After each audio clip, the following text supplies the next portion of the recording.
Buenos días a todos. Bienvenidos a una nueva sesión de Observatorio de Recursos Humanos que organizamos con el Instituto Regional de Seguridad y Salud en el Trabajo. En esta ocasión, pues vamos a tratar un tema que a priori nos genera un poco de sorpresa, porque lo que queremos es vincular el mundo de la evaluación del desempeño con el mundo de la seguridad y salud en el trabajo. Claro, a priori, dices, ¿esto qué tiene que ver? Bueno, pues tiene mucho que ver si lo que queremos es consolidar una cultura preventiva de la que tanto son las organizaciones sólida, y de verdad interiorizada, ¿sí? La cuestión está en cómo, pues en introducir ese lenguaje, ese idioma de la prevención de riesgos en las evaluaciones de desempeño. Y eso es lo que vamos a intentar ver en esta sesión que, como decía, organizamos en colaboración con el Instituto Regional de Seguridad y Salud en el Trabajo, y en la que vamos a contar con, iba a decir dos, no, al final son tres expertas, cada una en su ámbito de conocimiento, y además, como decíamos antes de iniciar la sesión, cañeras. Eso es bueno para intentar desgranar bien el tema en cuestión.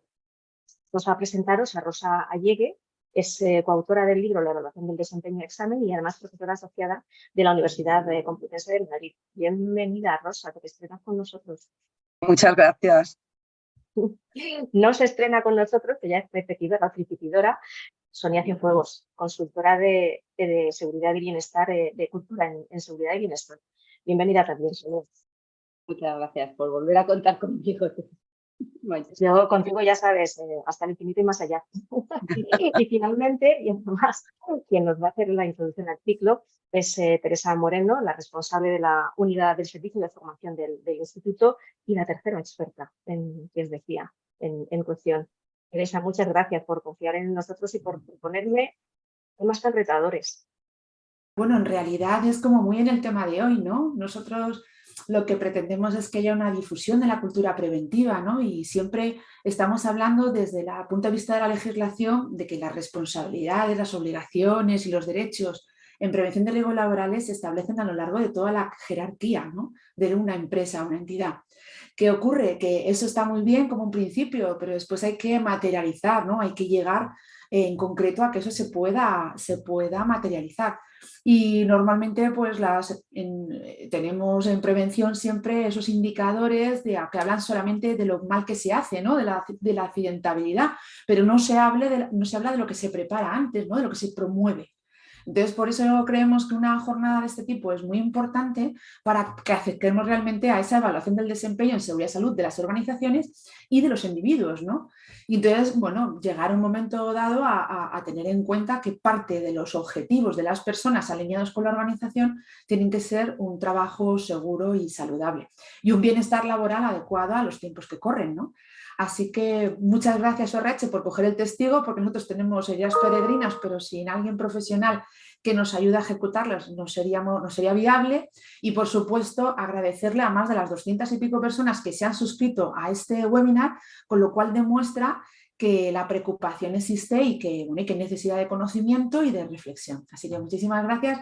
Recordaros que estaremos durante el mes de julio esta es la segunda webinar, ya tenemos el día 20 del 7 otra webinar programada y tenemos un septiembre y un octubre cargado, iba a decir de emociones, pero cargado de conocimiento, de emociones y de reflexión, que yo creo que en esta sociedad, en el mundo del trabajo, hace cada vez más falta. Así que muchísimas gracias y adelante. Muchas gracias. Yo soy tan peregrina como los temas que propones, esto me gustan. Si esto nos gusta, pues eso, innovar y meternos en las cosas que pueden aportar un poquito más de futuro en este mundo transformador en el que nos hemos metido en las empresas. El tema en cuestión, cuando estamos hablando de la persona en el centro, que es el discurso habitual que tenemos en gestión de personas, la persona en el centro y la cultura de una organización con la persona en el centro no puede seguir manteniendo el ámbito de recursos humanos por un lado y el ámbito de prevención de riesgos por otro. Ese lenguaje que decimos que cada una tiene que confluir. Tiene que confluir para que las métricas se puedan compartir y para que los objetivos se puedan compartir y lograr. Eso es lo que vamos a ver con las intervenciones de hoy. Y la primera va a ser Rosa, porque Rosa nos va a poner en contexto, nos va a enseñar un poquito el lenguaje de la evaluación del desempeño, el por qué y el para qué. ¿Vale? Empezamos contigo, Rosa. Bueno, en primer lugar, muchas gracias de nuevo por haber contado conmigo en esta sesión. Gracias a ORH y gracias al Instituto y en especial a Teresa por pensar en mí. La verdad es que cuando me llamasteis para este webinar me surgieron dudas, ¿no? Porque lo que tú dices, en la evaluación del desempeño no en todas las empresas, yo diría que en una minoría, se trata muy de cerca pues esa cultura preventiva, ¿no? de seguridad y salud, aunque todas las empresas, por supuesto, hablamos de poner a las personas y a los empleados en el centro. Si nos centramos en qué es la evaluación del desempeño y en el libro, pues obviamente en un libro más académico, más técnico, pues sí que hacemos varias definiciones y vamos por el transcurso de la historia, de qué es lo que ha ocurrido, pues tenemos mucha información. Pero a mí siempre me gusta llevarlo al terreno del día a día y si preguntas a cualquiera por la calle qué es lo que entiende por evaluación del desempeño, ¿no? Yo creo que hay que empezar a decir que es algo natural, inherente en el ser humano, evaluarnos al final, ¿no? O sea, yo siempre digo, cuando están los niños en un equipo de fútbol en el colegio, pues oye, el entrenador, y esto genera ahí muchas fricciones, ¿no? El entrenador decide quién juega y quién no. Entonces, ¿cómo evalúa el entrenador? ¿Qué es lo que hace? ¿Con quién compara a esos niños? Con su propio potencial, la actitud muchas veces, ¿no? Además, como se quiere inculcar, y a mí me parece fantástico, en el deporte los valores, pues, oye, a lo mejor es alguien que mete muchos goles, pero en cambio no es un buen compañero, ¿no? Y hay vídeos incluso pululando por ahí, que vi ayer uno en LinkedIn de un equipito de fútbol de niños de 5 o 6 años y el niño decía, aquí lo que hay que hacer es pasárselo a todos. Ya veremos si alguien marca, pero vamos a pasarlo a todos. Somos un equipo y hay que divertirnos. Unos niñitos chiquitines. Pues esto es lo mismo, ¿no? Nos tenemos que comparar al final y hay que ver cuál es el patrón de comportamiento que queremos mirar. Nos comparamos con nosotros mismos, nos comparamos con otros. ¿Quién nos evalúa? ¿Es el entrenador? ¿Es todo el grupo? ¿Son los otros compañeros del equipo? ¿Son los contrarios, ¿no? A lo mejor te tiene que evaluar pues tu cliente o tu proveedor. Bueno, todo esto al final entra dentro de eso que hablamos evaluación del desempeño, ¿no? Cuando hablamos, por ejemplo, de un concurso de belleza, ¿cómo se valora la belleza? A lo largo de los años ha cambiado, ¿no? En los cuadros de Rubens, pues a lo mejor una mujer con más curvas era más bella y era un símbolo de tener un estatus social más alto que lo que puede ser ahora, ¿no? Entonces yo creo que es importante entender que en esa evaluación, que es algo natural al ser humano, el paso del tiempo también puede hacer cambiar los patrones contra los que nos comparamos, ¿no? Al final, en la historia, yo creo que cuando empezamos a hablar ya más dentro del mundo de recursos humanos, siempre nos viene el taylorismo, ¿no? Más o menos por 1910, con toda la estandarización, el control de tiempos, porque claro, para evaluar necesitas un patrón de medida. Yo que vivo en Tres Cantos y cada vez que salgo hacia Madrid paso por el Instituto de Metrología, pues un día conocí a una persona que trabaja allí y me contaba, oye, ¿por qué un metro mide un metro? ¿Por qué un minuto son esos 60 segundos o el kilo? Tienes que tener un patrón de medida, ¿no? Que es lo que hacen en el instituto. Pues a nosotros en las empresas nos pasa lo mismo. Tenemos que definir muy bien ese patrón de medida. ¿Qué significa tener un desempeño correcto?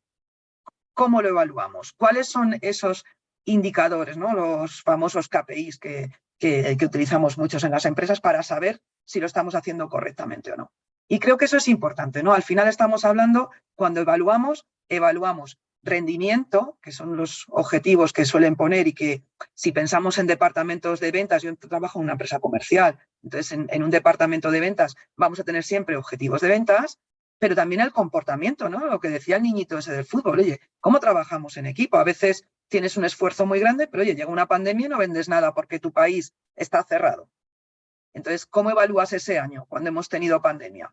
Dependiendo del momento, dependiendo de la situación, tendrás que cambiar ese patrón de comportamiento. Entonces, cuando nosotros en el libro hablamos de evaluación del desempeño, siempre hemos querido insistir en que tenemos que hablar de un sistema de evaluación del desempeño, porque en las empresas ya no podemos hacerlo de esta forma informal.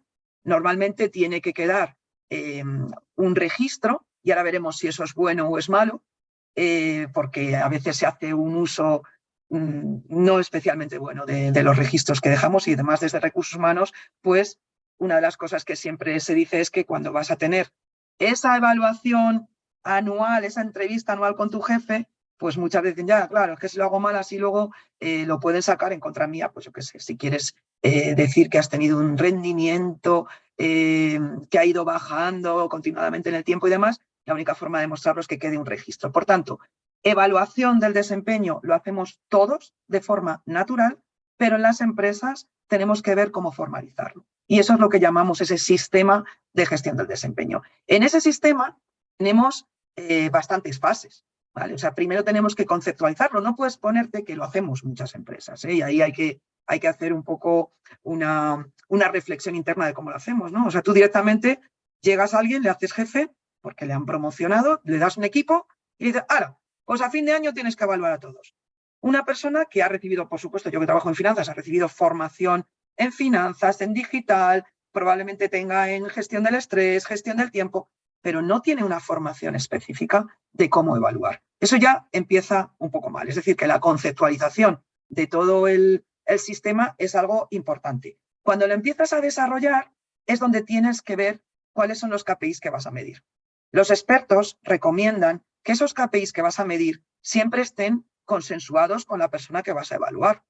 Porque si estás intentando medir algo que a lo mejor no es correcto esa medición o no se puede hacer, va a ser un desastre, no va a funcionar esa evaluación del desempeño. Porque en esa evaluación del desempeño, ¿qué pretendemos? Cuando decías, ¿para qué? O sea, ¿qué es lo que quiere Recursos Humanos hacer?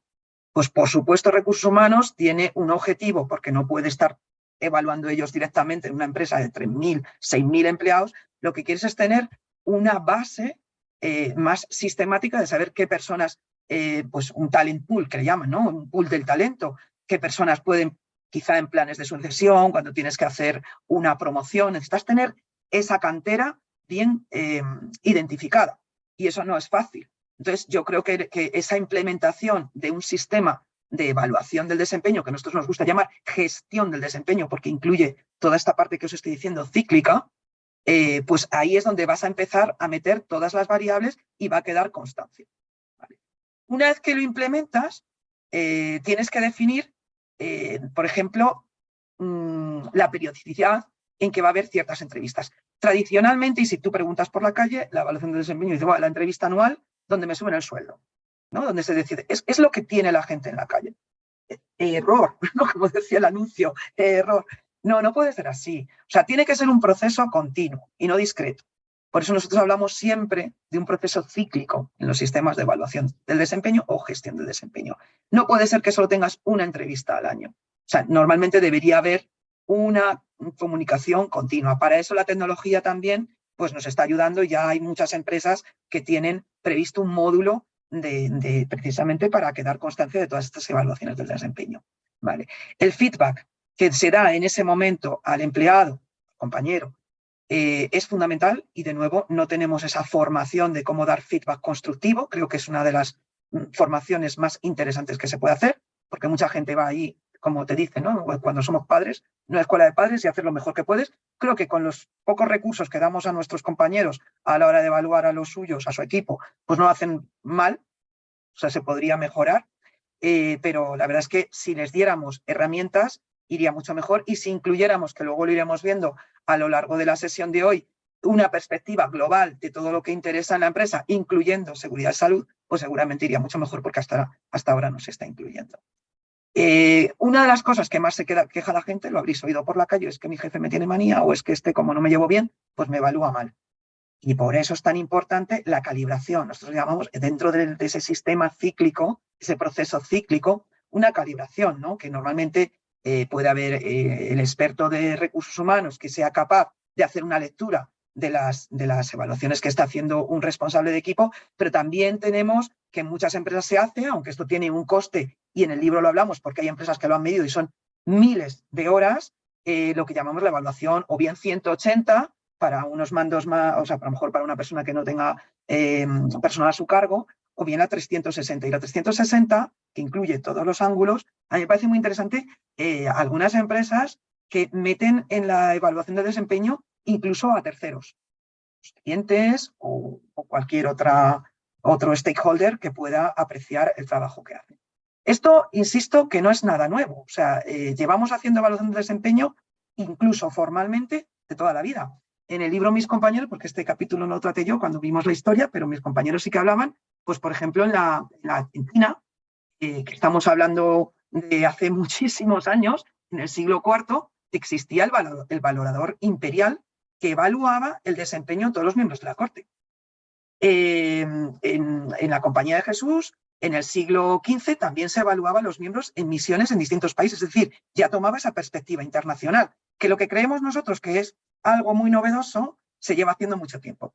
Pero formalmente cuando empezó, yo creo que a darse más bombo, que fue a finales del siglo XX, y yo creo que fue cuando Jack Welch, que era el presidente en su momento de General Electric, metió lo que se ha llamado la curva de vitalidad, ¿vale?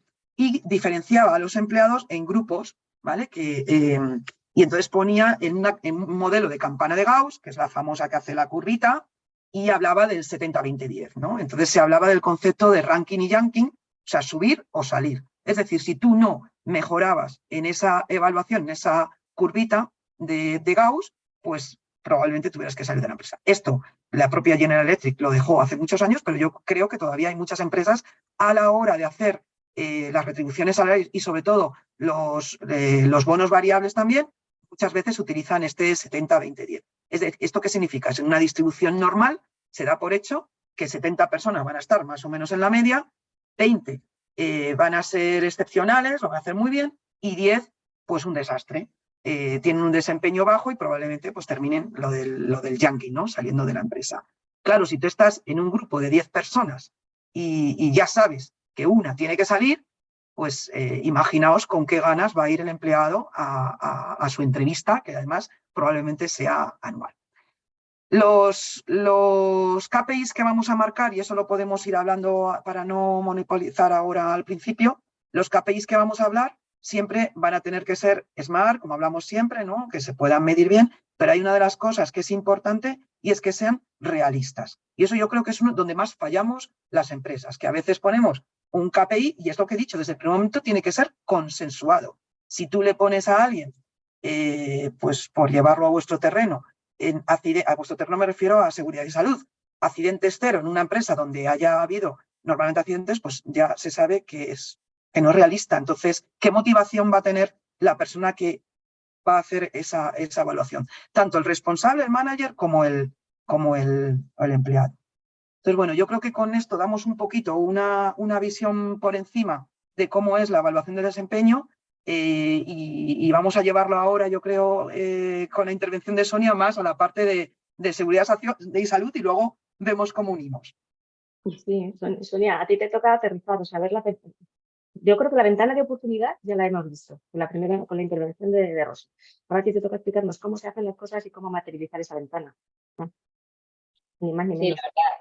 Sí, la verdad es que estoy escuchando a Rosa y yo puedo estar horas escuchando a Rosa y viendo esa oportunidad todo el rato, ¿no? Con lo que está diciendo, no solo, pues eso, con el tema de elegir buenos KPIs, con el tema de tener también softwares que te ayuden a gestionarlo no solo una vez al año, sino, pues no voy a decir cada día, pero en varios momentos,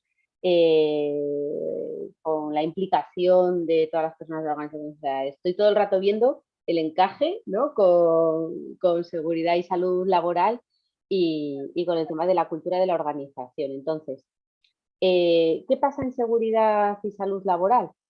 Salud y seguridad, salud y bienestar, ¿no? Se llama de muchas maneras. Bueno, pues que aunque ya desde que se publicó la ley nuestro objetivo es la prevención, que siempre se nos olvida, ¿no? Seguimos siendo mucho más reactivos que preventivos, pues es verdad que evaluar lo que está pasando en seguridad y salud y en los procesos, ¿no? En la parte que hay de seguridad y salud, pues es tanto un requisito legal como también un requisito, por ejemplo, de cualquier sistema de mejora continua. En seguridad y salud, por ley, siempre trabajamos mucho con los 4 famosos indicadores que tenemos, reactivos en su mayor parte, y es difícil desencajarnos de ahí. Y sobre todo nos resulta difícil integrarnos, como dice Rosa, ¿no? en esa gestión del desempeño, que a mí también me gusta más llamarlo gestión, porque dentro de la gestión se engloba la evaluación, pero no nos podemos quedar ahí, ¿no? Con esa entrevista una vez al año. Sí que ahí, pues bueno, tenemos que, como digo yo, ponernos las pilas, a colegar con nuestros compañeros de recursos humanos y que nos expliquen, cómo ha hecho Rosa, de qué va esto de la evaluación del desempeño para ver más allá de nuestros indicadores. Es verdad que ¿qué nos ha ayudado bastante? Bueno, pues los famosos sistemas de gestión ISO, ¿no? Ya en la famosa OSHAS ahora sustituida por la 45001, en ese ciclo de Deming con el que funcionamos de mejora continua, siempre uno de los penúltimos pasos es precisamente la evaluación del desempeño. ¿Qué pasa con esa evaluación del desempeño? Pues eso, que se nos complica porque tenemos que elegir qué procesos en qué procesos debemos de medir, como decía Rosa, con qué medir, elegir unos buenos indicadores y luego con esos indicadores hacer algo, que es también la otra parte, porque lo estuvimos comentando el otro día, hay mucha indicadorcitis, que digo yo, ¿no? Queremos indicadores, pero los tenemos, tienen un dato sobre un proceso, porque lo importante no es el indicador, es qué está pasando con el proceso. ¿Y ahora qué hacemos? ¿No?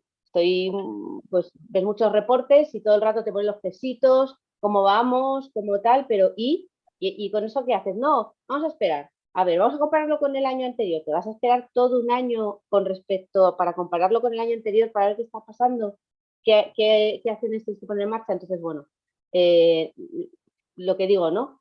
¿Y cuál es uno que nos cuesta especialmente? Que enlazo ya, porque evaluación de desempeño y evaluación de las competencias de las personas a veces se confunden también y no dejan de estar uno integrado en el otro.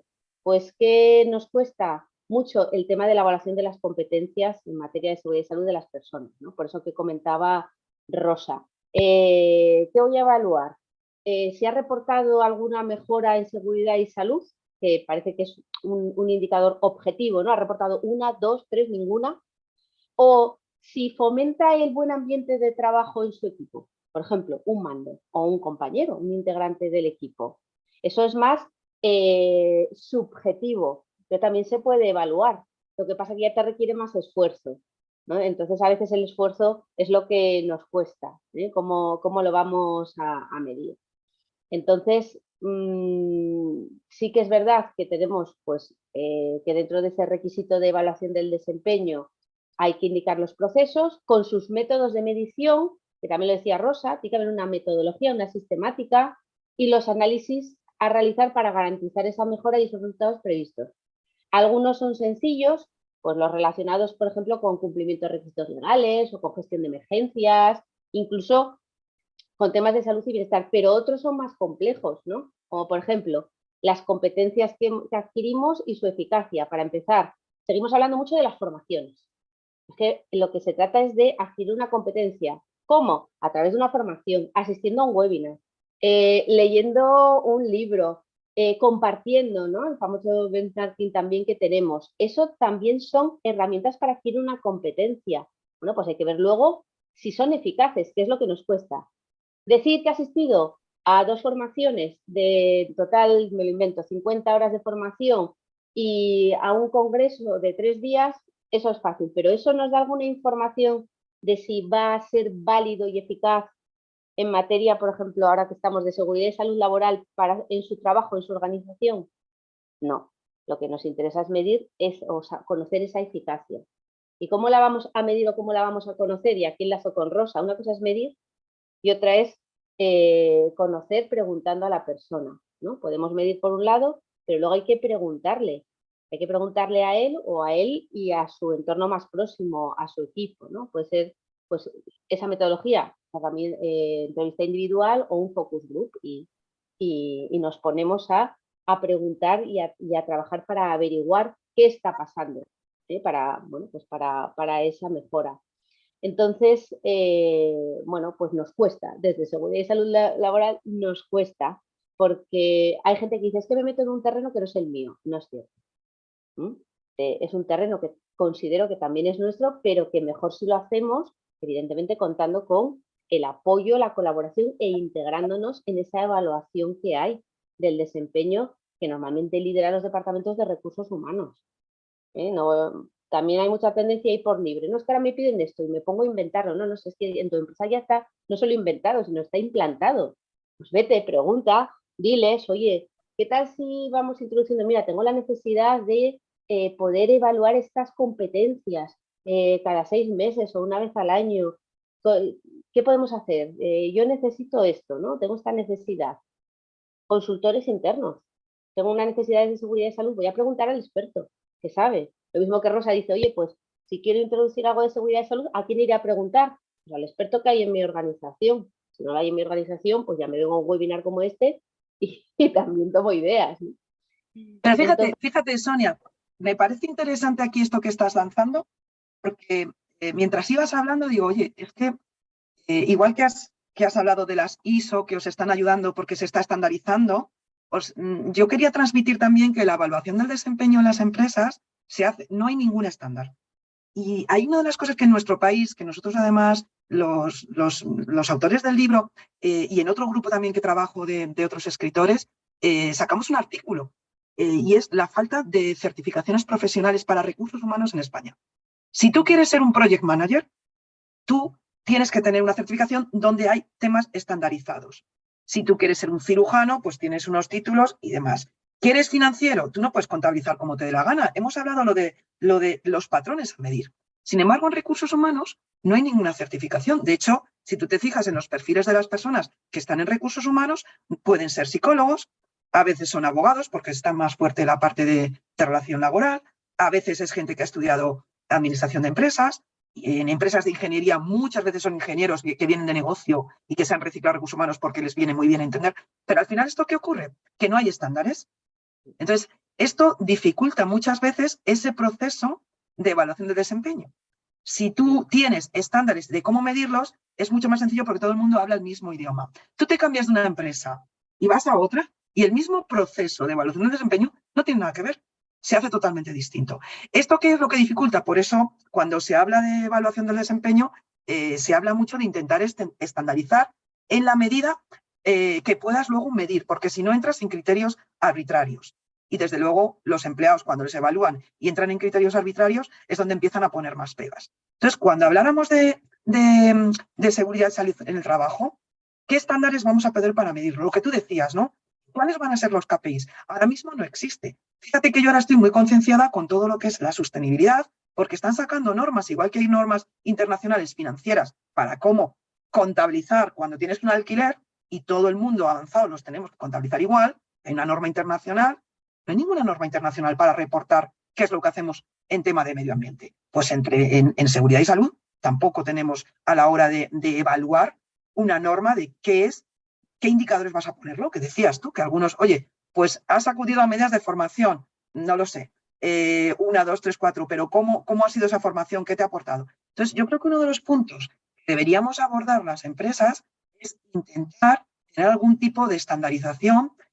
Luego cada empresa la tiene que adaptar, como hacemos todos, ¿no? Las normas contables están ahí, luego cada uno adapta su negocio, en contabilidad, por ejemplo. Pues aquí creo que sería algo importante. Yo creo que estabas lanzando un mensaje muy interesante a la hora de medir esos indicadores. No hay nada estándar y deberíamos tener alguna cosa estandarizada para que pudiéramos todos medir lo mismo y que tú vas a otra empresa y en esa cultura de prevención, el otro día lo hablábamos cuando preparábamos un poco la mesa redonda, ¿no? Vamos conduciendo y todos tenemos las mismas normas para conducir. Es verdad que en un país, a lo mejor el límite de velocidad, en vez de ser 80, es 120 o 90, o lo que sea, dependiendo de la carretera, pero todos sabemos que hay un límite de circulación. Y todos sabemos que hay unas señales donde nos lo indican. Y la persona que en ese momento puede ser evaluada por el guardia civil que te para, tiene muy claro porque ha tenido una formación específica para sacarse el carnet de conducir. Estoy concienciada ahora que está mi hija intentando sacárselo. Pues todas las señales son iguales, son internacionales. Eso es lo que yo he hecho en falta, que no tenemos esa estandarización. sí, Ay, perdón. ay, no, di. Sí, no, simplemente quería preguntaros, pero si quieres añadir tú algo, porque a lo mejor yo me voy un poco del tema. No, Entonces, sí, iba a decir que precisamente como esa necesidad se ha visto, desde ISO se está trabajando en una norma de evaluación del desempeño en seguridad y salud laboral. Es la que, bueno, una de las que se está ahora trabajando, está ya en borrador y el grupo de expertos, ¿no? del 283. Estamos ahí pues precisamente para eso que está pidiendo Rosa. De todas maneras, aun considerando esto positivo, es verdad que luego las normas dicen qué hay que hacer, pero no dicen el cómo. Ya está bien tener un marco, ¿eh? Está bien tener un marco que nos diga, oye, Sí, es un principio. Es un principio. Pero voy a decirlo así, no se mojan en el cómo, no porque no quieran, sino porque si se lo das hecho a la empresa, le dices tú, estos son voy a decirlo así de simple, los KPIs que tienes que medir para estos procesos. No van a trabajarlo, no lo van a adaptar a su necesidad, que era justo lo que tú decías. ¿Ese KPI a mí en mi organización me sirve? A lo mejor no. Entonces, por eso está bien que digan qué hay que hacer y no el cómo trabájatelo tú, ¿vale? Porque es para tu necesidad específica, para tus circunstancias, tus procesos. Entonces, bueno, esperanza hay. Sí se ha visto la necesidad y habrá por lo menos ese marco, ¿no? Esa guía. Pero luego hay que currarlo, que es lo que nos cuesta. Yo quería preguntar. No, pregunta. Te lo adelanto. No, termina porque es un tema colateral a esto.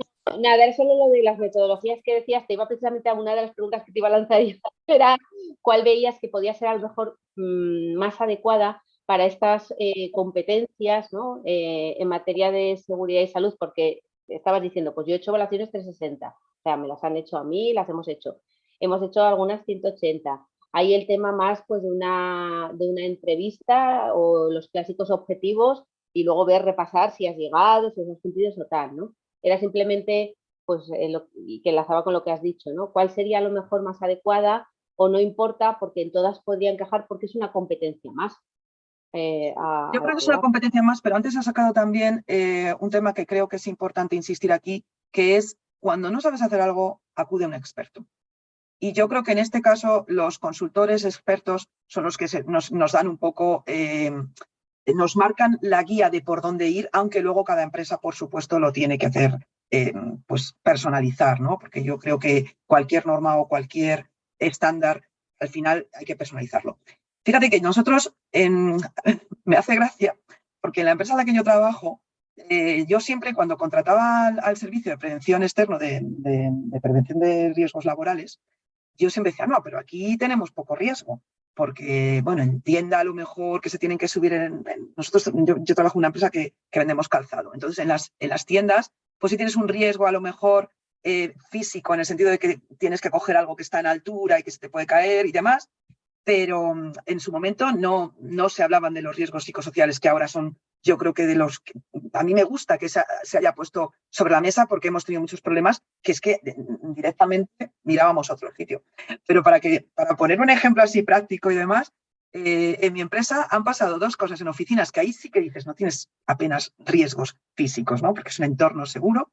Bueno, pues una empresa que teníamos encima dejó una tubería sin querer, fue cayendo una gota, a lo largo del fin de semana se nos hundió todo el techo. Gracias a Dios no pasó nada, pero fíjate qué riesgo. Y yo qué sé, 8 años después se cayó el edificio de enfrente, que incluso salió en las noticias porque hubo fallecidos y demás, y claro, era una grúa que se cayó y que podía haberse caído encima del nuestro.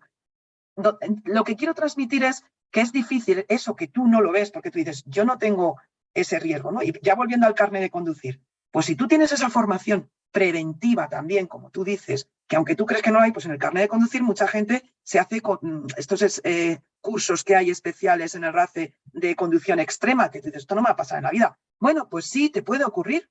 Entonces, yo creo que esa formación y esa que te pueden transmitir los expertos de cómo hacer para luego evaluar competencias, cuál es esa cultura preventiva, pues yo creo que puede ser importante. No te sé decir porque no es mi ámbito y no me quiero meter en un sitio donde no tengo mucho conocimiento, pero yo creo que hay que dejarse guiar por los expertos. Yo creo que a veces es como una María, ¿no? Lo de prevención de riesgos. A ver, en empresas que tienen accidentes a lo mejor se toman más en serio, pero en una empresa que estás en oficinas y que ves que estás en un entorno seguro, no se da importancia. ¿Y entonces qué ocurre? Minusvaloras, como minusvaloras el riesgo físico de que hay un accidente, también minusvaloras el problema que pueden tener tus empleados de estrés o cualquier, pues incluso, mira, me estaba fijando que todas las que estamos aquí estamos con gafas. Todas las ponentes hoy estamos con gafas. Oye, pues en un entorno de oficina, cuidar la vista es fundamental. Nuestra calidad de vida en el futuro va a depender. ¿Hacemos algo? Porque yo muchas veces dices, sí, pones pantallas de estas que le pones filtros y demás, pero se controla un poco cada cuánto tiempo te levantas, miras hacia lo lejos. Son cosas muy sencillas, pero que no tenemos interiorizados.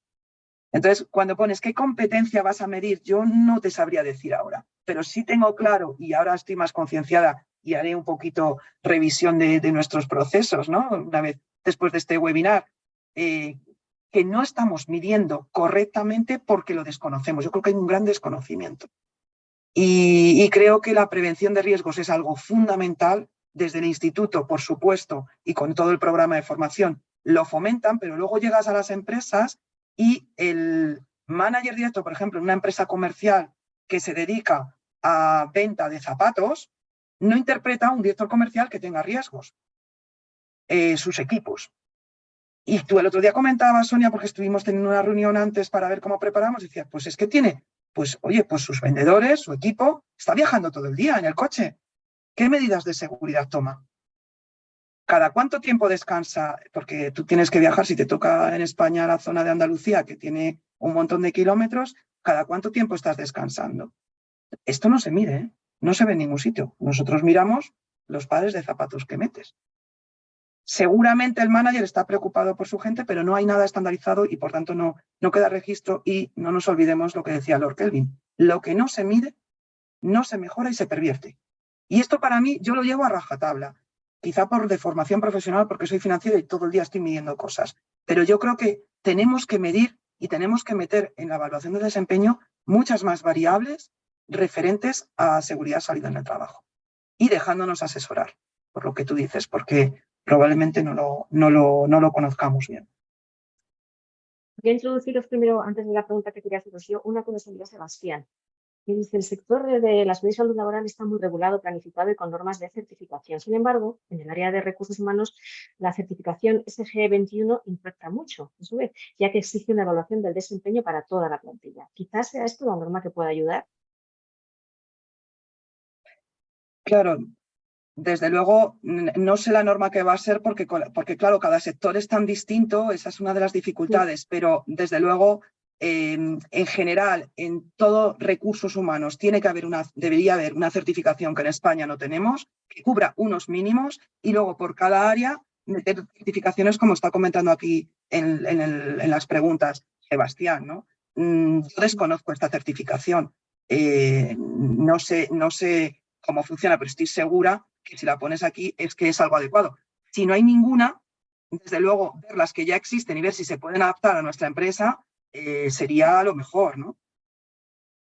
No sé si la conoces tú, Sonia, la SG21, yo no la conozco.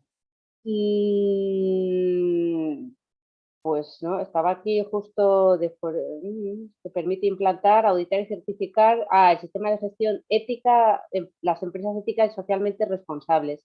Sí, son del grupo de normas que hay de responsabilidad social corporativa, que hay varias, pero incluso la legislación nos ayuda, porque ahora tenemos que tener, ¿cómo es el informe de, cómo es esto?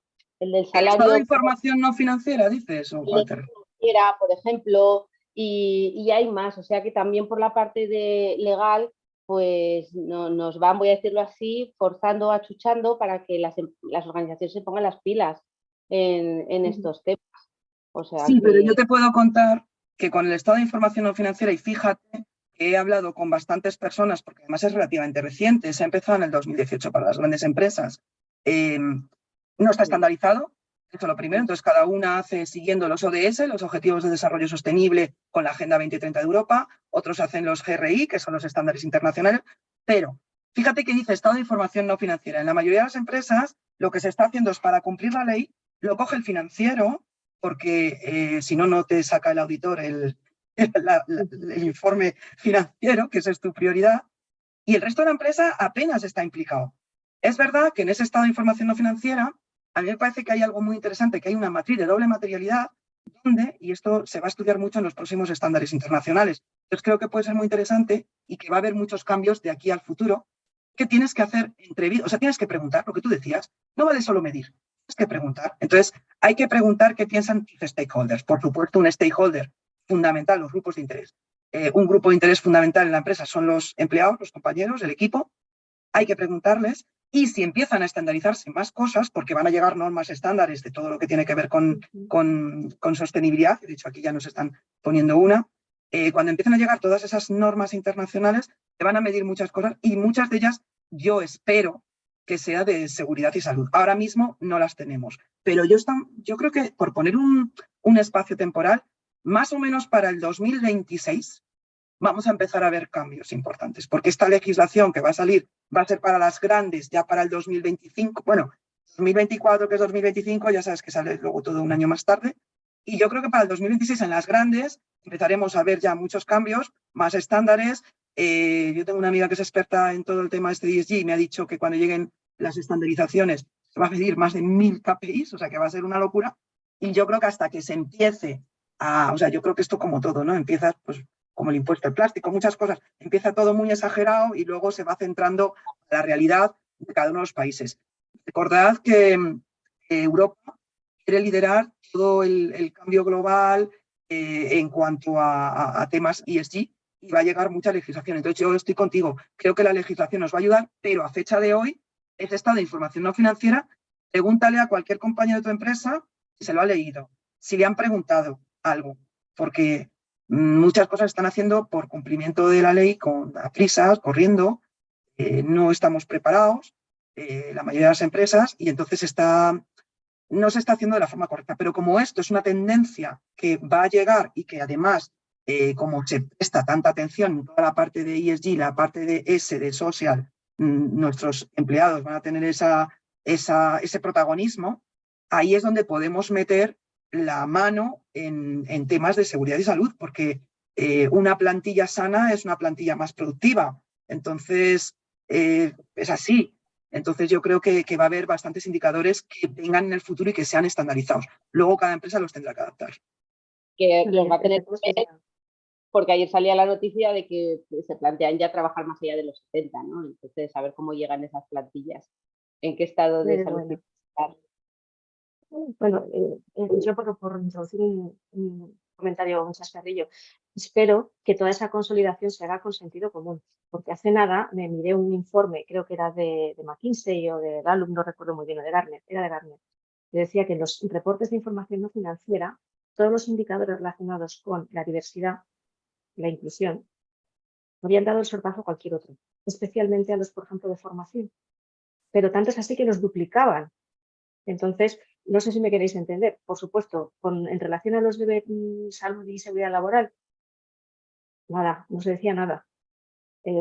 A lo que quiero decir, que estas consolidaciones tienen que obviar un poco las modas y de verdad ir a lo que tienen que ir. Es a medir el rendimiento holístico de las organizaciones para ser más sostenibles, porque de lo que estamos hablando también es eso. Pero paso mi pregunta, que si no me lío. ¿Qué opináis de la evaluación ligada a objetivos retribuidos en materia de prevención? Sonia, esa es Yo tuya. creo que Sonia. Sí, esa es tuya. Lo que pasa es que tú quieres sacar la Sonia esa polémica y conflictiva, ¿no? Que... Sí, sí, sí. A ver, pues ahí me tocas la fibra. ¿Por qué? Bueno, porque para mí es un poco un sinsentido, voy a decirlo así, y además lo veo peligroso, ¿no? Que el salario, por ejemplo, de una persona, la variable, varía en función de temas que tienen que ver con la seguridad y la salud de las personas de la organización. Claro, nadie va a su trabajo a accidentarse. Entonces, dar por hecho que va a haber accidentes o incidentes y que voy a cobrar más o menos en función de los que haya ese año, a mí me parece una aberración. Por ejemplo, yo entiendo que accidentes cero, y siempre lo digo, esto es polémico, accidentes cero para mí no es un objetivo en una organización, para mí es un valor que tiene que haber en la organización, un valor ligado con la cultura de la organización y la cultura de seguridad y salud que tenga. Sí es verdad que hay otro tipo de factores relacionados con seguridad y salud que sí se pueden incentivar, ¿no? De manera remunerada. Algunos pueden estar relacionados con salud y bienestar, pero lo que decíamos, más allá de lo que es obligatorio por ley, ¿no? Tú tienes que mantener, conservar y mejorar la salud de los trabajadores por ley, pero más allá de eso se pueden hacer cosas. De hecho, pues eso, hay otra certificación que tiene que ver con organizaciones saludables, que siempre va más allá de lo legalmente establecido e incluso incluye a tu a tu contexto más cercano, como son las familias, otra parte a la que preguntaría cosas, ¿no? Para esos informes financieros. O, por ejemplo, los relacionados con los valores de la organización. Esto es un trabajo que hacemos en cultura, ¿no? De seguridad y salud o de las organizaciones. ¿Qué valores hay en tu organización? ¿Cómo de identificado te sientes con ellos? ¿Los cambiarías algunos? Vale. Y una vez que ya tenemos los valores adecuados, esos valores al final los puedes desgranar en factores y esos factores en acciones. Y ahí es donde puedes medir e incentivar. Yo lo veo bastante más adecuado. Entonces, incentivar, por ejemplo, yo he visto objetivos en los que se ponía objetivo de no conformidades para este año, seguridad y salud laboral, un 5% menos que el año anterior. Y luego eso va ligado a una variable salarial. ¿De qué estamos hablando? O sea, de verdad, ¿qué concepto tienes de una no conformidad o de una auditoría que es una herramienta de mejora? Cuantas menos tengas es mejor. ¿Quién ha dicho eso? ¿No? Entonces yo le he visto mucha perversión con esto. Yo puedo deciros también, Sonia, desde la perspectiva, por ahondar un poco desde la perspectiva de recursos humanos, no tan relacionada directamente a seguridad y salud. Nosotros, antes cuando en mi introducción decía, ¿para qué les sirve a recursos humanos la evaluación del desempeño? ¿No? Y hemos hablado, pues para tener ese talent pool, ese pool de talento, para planes de promoción, sucesión, necesidades de formación, y muchas empresas lo utilizan también para la retribución. Y para nosotros, los autores de este libro, nos parece absolutamente erróneo el concepto. O sea, para nosotros la evaluación del desempeño hay que separar perfectamente cuál es el rendimiento a efectos de objetivos y cuál es el desarrollo que queremos en la persona. Entonces, yo creo que es muy comparable a lo que tú estás diciendo. O sea, una evaluación del desempeño no puede ir centrada solo en un variable porque al final, o en una subida salarial, porque te olvidas de todo lo demás y yo llevándolo, o sea, te olvidas del crecimiento de esa persona y si es que necesitamos todos crecer, ¿no? Al final es lo que queremos como empresa. Y si lo llevamos a la parte de prevención, en vez de, o sea, el ver esas incidencias de cuántos accidentes o no y que eso sea una retribución variable, me parece pernicioso total, porque lo que no estás fomentando al final es la cultura preventiva. Yo estoy totalmente de acuerdo desde la parte de recursos humanos. Ya te digo que en el libro los autores somos muy críticos del uso que se está haciendo ahora mismo de la evaluación del desempeño, en que no separa las dos cosas. O sea, lo mete todo en el mismo saco y en el mismo día le evalúas, le cuentas cuánto va a ser su subida y le empiezas a decir los planes de formación y le empiezas a decir dónde puede mejorar. Es que no tiene sentido. O sea, yo creo que hay que separar muy claramente la parte de retribución de la parte de desarrollo. Y en vuestro caso, en tema de prevención de riesgos, creo que hay que hacer una clara distinción con todo lo que es la cultura preventiva. Porque si no, si lo empiezas a llevar a la parte variable, te complica mucho. Yo esto lo pongo siempre en la parte financiera, que he trabajado en empresas distintas. Yo he estado en empresas con unos bonos altísimos y en cambio he trabajado en empresas donde me dicen, el director financiero no tiene bono. Y le preguntas, ¿cómo que no tengo bono? Si vienes de una empresa que siempre has tenido un bono, dice, no, porque entonces se pervierte, porque vas a intentar no vas a hacer esa cultura de prevención de fraude, de riesgo, ese análisis no vas a hacer porque si tu bono depende de las ventas de la empresa, a lo mejor no haces tu trabajo de decir, oye, este cliente no es solvente, no le vendas. Entonces, lo llevo al mismo, ¿no? O sea, si empiezas a poner en un variable y le quitas esa cultura preventiva, creo que puede ser muy peligroso. Estoy de acuerdo contigo. Nosotros tenemos otra perversión que todavía continúa, que es el plus de peligrosidad. El plus de peligrosidad. No me pongas medidas, yo quiero cobrar el plus de peligrosidad, pues estoy expuesta a polvo, de sílice, pero mira, es que tenemos estas medidas, hay este procedimiento de trabajo, tienes estos equipos de protección colectiva, tienes estos... Ya, pero mi plus de peligrosidad porque yo sigo estando expuesto, ¿no? Entonces, hay trabajo por hacer todavía. Muchas cosas. Una pregunta que no quiero que se me escape. ¿Cómo acercar los mundos de la prevención de riesgos y la evaluación nos puede ayudar a identificar indicadores cruzados y salirnos de los indicadores habituales?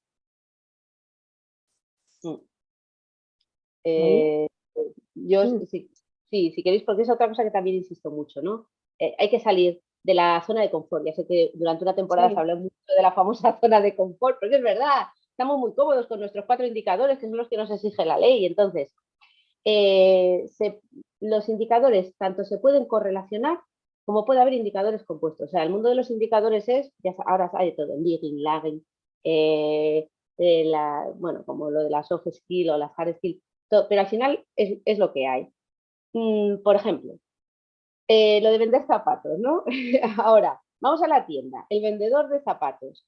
El vendedor de zapatos, si sus ventas se incrementan y hay, por ejemplo, una encuesta, vamos a decirlo así, ¿no? O un KPI relacionado con satisfacción del cliente, o con cliente recurrente, etcétera, y esa persona está en un buen ambiente de trabajo, y se han hecho, imagínate, algunas formaciones, charlas, sensibilizaciones con respecto pues, a temas, hablábamos de los factores de riesgo psicosocial, ¿no? De cómo prevenirlos, cómo preverlos, reconocerlos y trabajarlos. Y se ve que hay un incremento de las ventas, una mejora en la cuenta de resultados. ¿Qué parte de contribución tiene lo que se ha hecho desde Seguridad y Salud Laboral en ese incremento de las ventas? Tiene parte. Tiene parte. ¿Cómo objetivarlo y cómo saber cuál es tu parte de la contribución? Es lo que hay que trabajarse. y para eso, vuelvo al argumento de Rosa, pues a veces necesitas expertos que te ayuden, ¿no? Sí. Una empresa que fabrica piezas y empiezan a incrementarse las mermas en las piezas, producto no conforme o defectuoso. ¿Por qué? Porque hay un mal ambiente de trabajo, pues porque hay un mando que está creando conflicto con la gente, porque lo que sea, lo típico que está la negociación colectiva, que aquí sí que recursos humanos le coge muy de lleno y tal, y empieza a haber más mermas en la producción y hay pérdidas. ¿Cómo contribuye ahí también seguridad y salud laboral en esa parte de ambiente de trabajo? Entonces, esos indicadores compuestos o eso, cómo introducirlo o cómo cruzarnos es muy importante. Lo que pasa es que es costoso al principio hacerlo, o sea, trabajoso, lleva tiempo. No lo puedes hacer tú solo, tienes que contar con el resto de áreas, con producción, con calidad, con recursos humanos, ¿no? Con la alta dirección, y eso todavía a veces cuesta en las organizaciones. Bueno, has metido el dedo en la llaga, que esto siempre se dice, ¿no? O sea, si la alta dirección no apoya esto, directamente no funciona.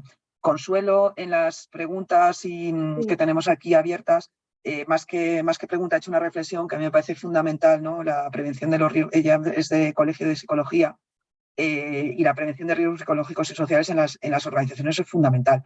Por desgracia, Consuelo, mi experiencia, después de haber entrevistado a bastantes empresas, cuando hemos hecho también en el libro, hemos hablado con colegas y demás, hoy en día está absolutamente desalineado. O sea, Maite nos decía cómo encontrar esos puntos de conexión entre la cultura de seguridad y salud y la evaluación de desempeño. Es que está desalineado. O sea, si tú te miras en los documentos o en los formatos donde las empresas tienen que evaluar a sus compañeros, y además pues también te autoevalúas tú, ¿no? Porque cuando hablábamos cuál es el patrón de comparación, ¿no? Te evalúas contigo mismo, o sea, yo podría hacer algo mejor o peor. Ahí a lo mejor sí que hay alguna pregunta más de riesgo psicosocial que comentaba Consuelo, pero luego te vas a la parte que evalúa el manager y no encuentras nada, está desalineado. Entonces, yo creo que ahí hay un área de trabajo tremenda, ¿no? O sea, el punto de conexión, yo lo he dicho antes, para mí un empleado sano es un empleado más productivo. O sea, al final, si tú estás a gusto, ¿no? Cuando se hablaba,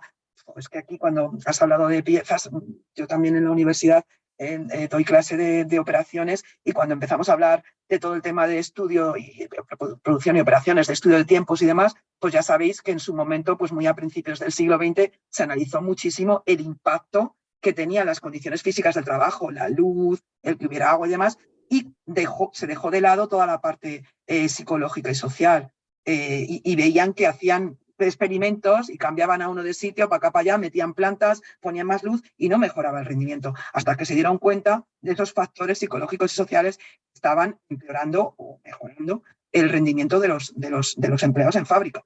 Entonces, esas mediciones que se hicieron científicas, porque a mí me parece, no puedes hacerlo en plan chapucilla, o sea, tiene que ser algo que se haga con criterio y con rigor, pues dieron paso a toda esa cultura de prevención de riesgo psicológico y social que todavía hoy creo que están muy en pañales. Y creo que, por suerte, en los últimos años en España está empezando a hablarse mucho ya de la salud mental y de la importancia que tiene en el cómputo global de la salud de las personas. Porque, claro, tú vas al médico y rápidamente ves si tienes una pierna rota o tienes un cáncer, pero si tienes una depresión y cómo está afectando esto a ti mismo, en tu vida personal, a tu familia y a tus compañeros de trabajo y por tanto en el rendimiento de toda la empresa, eso no se está midiendo ni se está mirando ni nada de nada.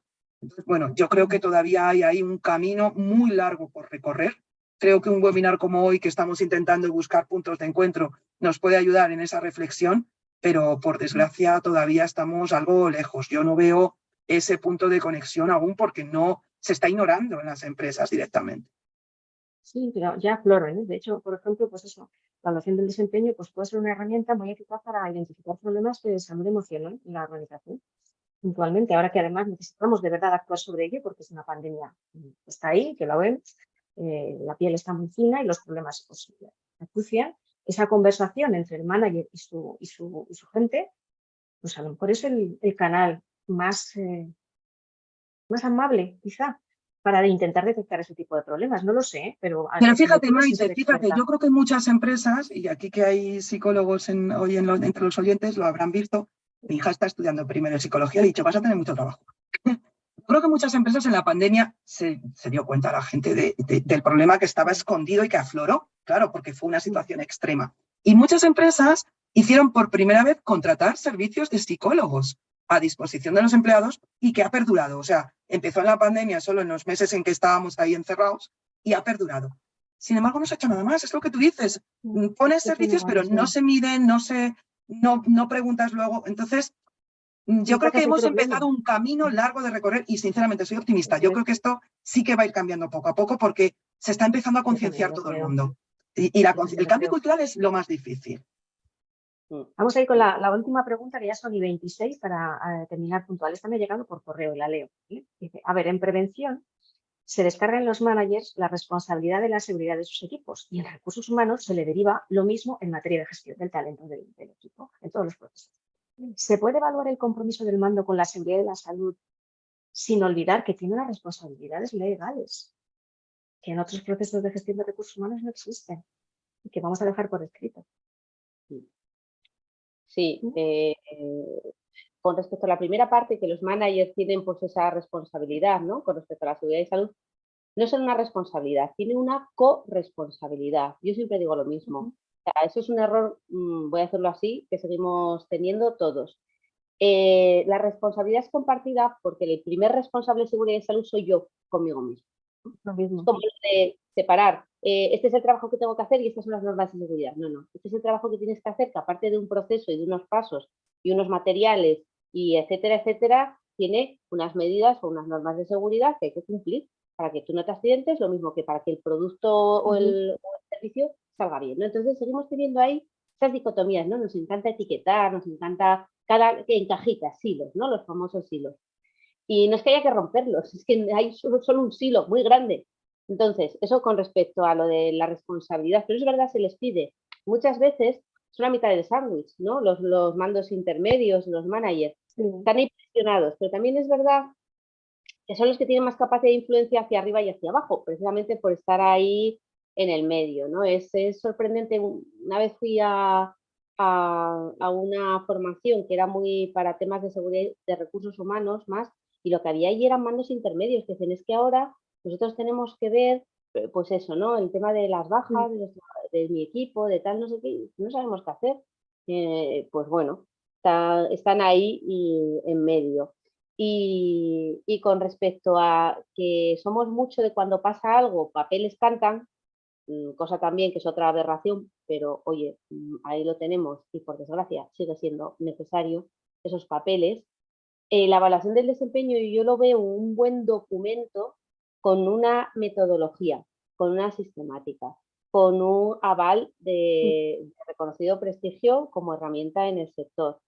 Y si hayas evaluado competencias y establecido, vamos a decirlo así, establecido, gestionado y evaluado competencias relacionadas con seguridad y salud, con unos programas, con unas acciones, etcétera, y están ahí, y es otro documento más, para mí, voy a decirlo así, tan válido como una evaluación de riesgos laborales que debería de contar cuando pasa algo. ¿Por qué? Porque es la manera de demostrar que esa organización, si de verdad ha establecido competencias que evalúan materia de seguridad y salud, ¿qué impresión te da esa organización? Que no es reactiva, realmente es preventiva.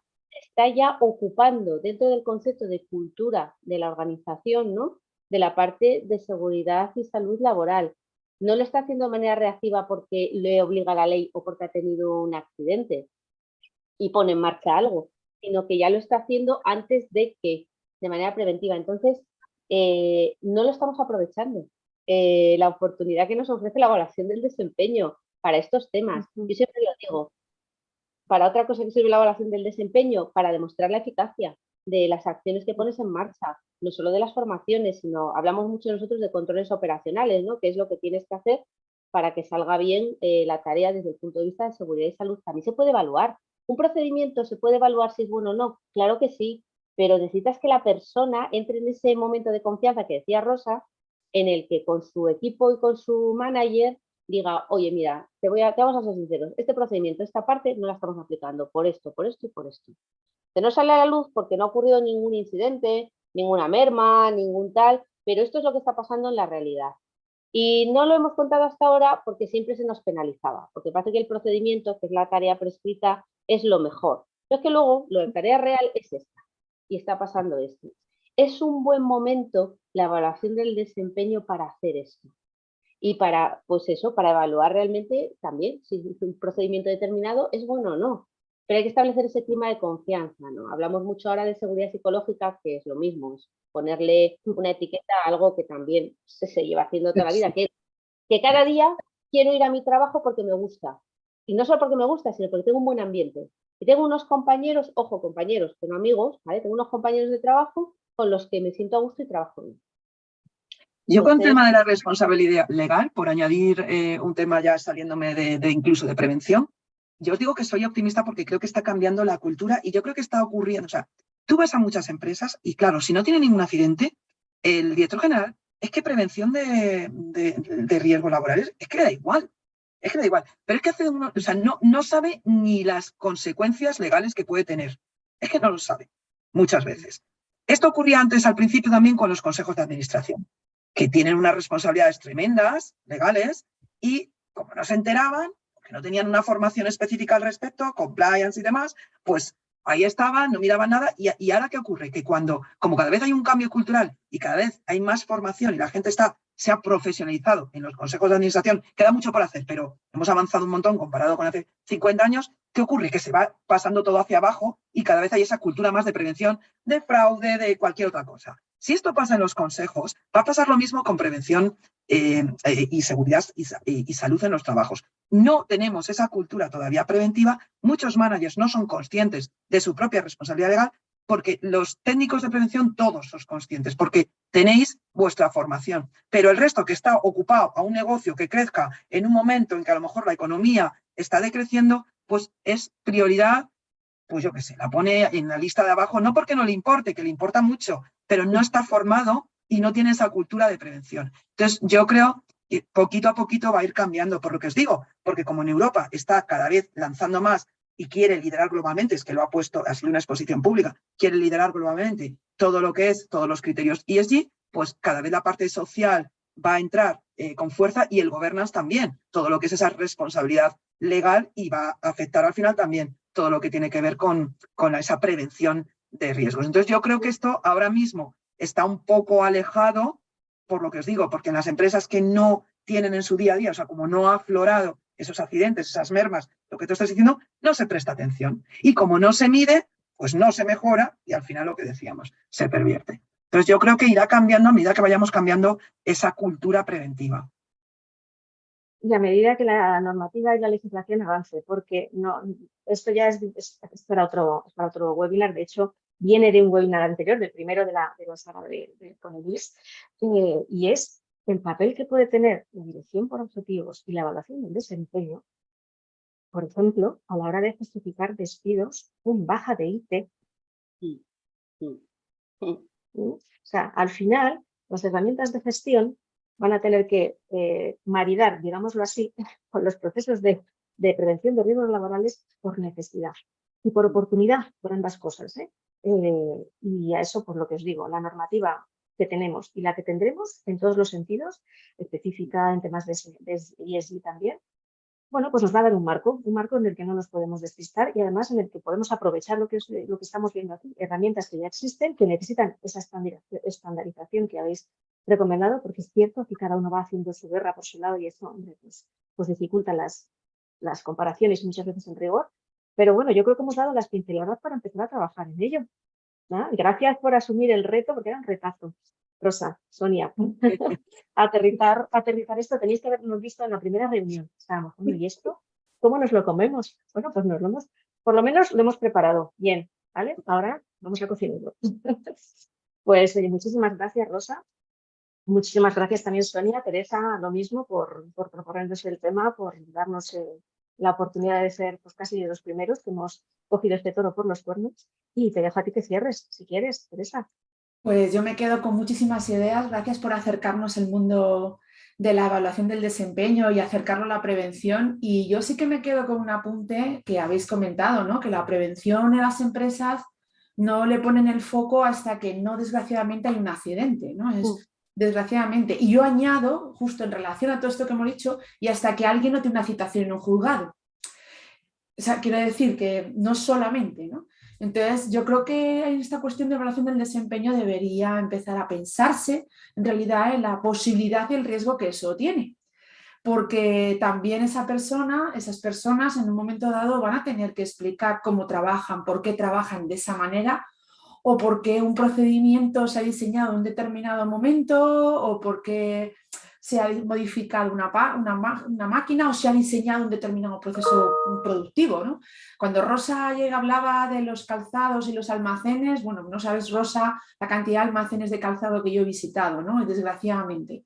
Entonces, cuando a alguien le preguntan cómo ha sido posible que las alturas de los productos estuvieran a determinado lugar o las determinadas distancias de los pasillos, cuando se pregunta eso y se dice que no se tiene ni idea por qué, ahí yo creo que hay un problema de evaluación del desempeño, ¿verdad? Entonces, así que, bueno, pues muchísimas gracias a todos los que nos han escuchado. Espero que haya sido entretenido e ilustrativo. Y yo creo que lo que hemos es levantado más preguntas de las que había seguramente, que bueno, que al fin y al cabo es también ¿no? la función de estos webinars. Así que nada, feliz verano a los que se van de vacaciones, que hoy es viernes, no lo olvidemos. Cuidado con la carretera, que ya la habéis mencionado también. Bueno, pues cuidado con la carretera, descansar 2 horas, ¿vale? Evitar las horas puntas de tráfico, beber agua, nada de comidas copiosas y, por supuesto, el alcohol y las sustancias psicotrópicas fuera de la conducción por el bien de todos. Así que, y que tengáis una buena evaluación de desempeño también en vacaciones con vuestras familias. Por supuesto, muchas gracias. Lo vamos a recordar con mucho gusto. Gracias a todos, gracias a todas. Os he puesto en el chat la referencia al libro que estamos haciendo, referencia constantemente al libro de Rosa y también a un artículo sobre la materia publicado en ICEF. Os lo enviaremos, no obstante, junto con la documentación que os pasemos el vídeo y tal, os meteremos también estos links. Gracias. Seguid los consejos de Teresa, que es prevencionista y sabe de lo que habla, y disfrutad mucho. Vosotras como ponentes y todos los que habéis asistido. Muchas gracias. Buen fin de semana, gracias. Adiós a todos. Un abrazo. Hasta luego.